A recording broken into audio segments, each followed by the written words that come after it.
예수님의 오심을 기억하며 다시 오실 예수님을 기다리는 대림절 하나씩 12월 23일 목요일 말씀 묵상 시간입니다. 오늘 말씀은 이사야 7장 14절, 마태복음 1장 24에서 25절 말씀입니다. 틴즈누리 황준수 친구가 봉독해 주시겠습니다. 그러므로 주께서 친히 징조를 너희에게 주실 것이라 보라. 처녀가 잉태하여 아들을 낳을 것이요 그의 이름은 임마누엘이라 하여라. 요셉이 잠에서 깨어 일어나 주의 사자의 본부대로 행하여 그의 아내를 데려왔으나 아들을 낳기까지 동침하지 아니하더니 나음의 이름을 예수라 하니라. 오늘 본문은 이사야, 마태복음 두 부분에는 공통점이 있습니다. 한 아이가 나온다는 것입니다. 이사야에는 임마누엘이란 이름으로, 마태복음에는 예수라는 이름으로 아이가 등장합니다. 우리는 익히 너무 잘 알고 있는 예수님에 대한 예언입니다. 그리고 그 예언이 이루어지는 장면이지요. 또 하나의 공통점이 있다면 이 아이가 올 것이라는 예언의 시대적 배경에는 강력한 두 제국이 있었습니다. 이사야에는 아시리아라는 제국, 마태복음에는 로마라는 제국이 그 무대를 주름잡고 있었습니다. 하지만 그 무대의 주인공이 바뀐다는 강력한 선언을 오늘 이사야 기자와 마태복음 기자가 선포하고 있습니다. 이 예언을 들은 제국들은 이 아이가 언제 올지 모르기 때문에 두려움과 적대감에 휩싸여 있습니다.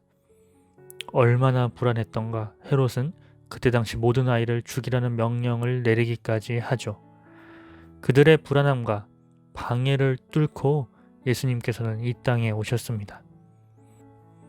우리는 지금 이 시대를 살면서 대제국이 추구하는 세상과 다시 오실 예수님의 나라를 놓고 고민하게 됩니다.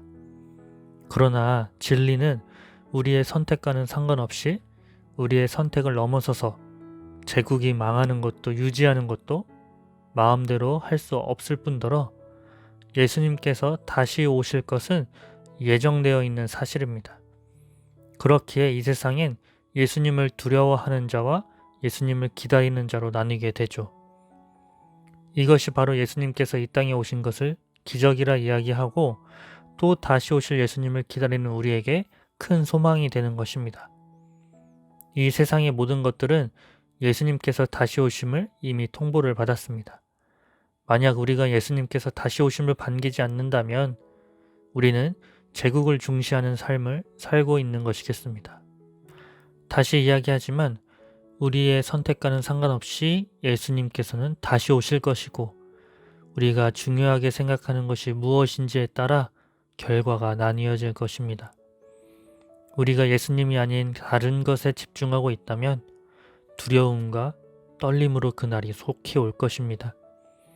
하지만 예수님을 선택한다면 우리는 그날을 소망하며 기대하며 신뢰와 자유의 초대에 화답하며 응할 것입니다. 우리가 진정한 평화를 얻게 되는 것이 언제입니까? 바로 예수님께서 이 땅에 오실 때일 것입니다.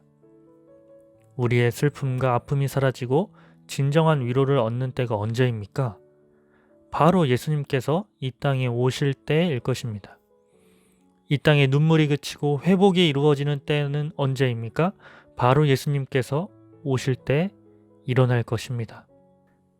예수님에게 인생을 거는 우신교회 성도님들 되시기를 소망합니다.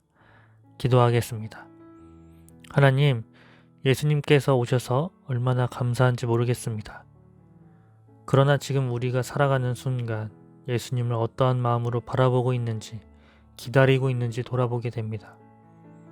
하나님, 이 땅의 시간이 아니라 예수님께서 다시 오실 그날, 그때 그 시간을 놓치지 않고 희망과 정의로 살아가는 우리 되도록 예수님께 모든 것을 거는 우리 되도록 인도해 주옵소서. 예수님의 이름으로 기도합니다. 아멘. 더 깊은 묵상 시간입니다. 오늘 우리는 예수님께 인생을 얼마나 걸고 계십니까?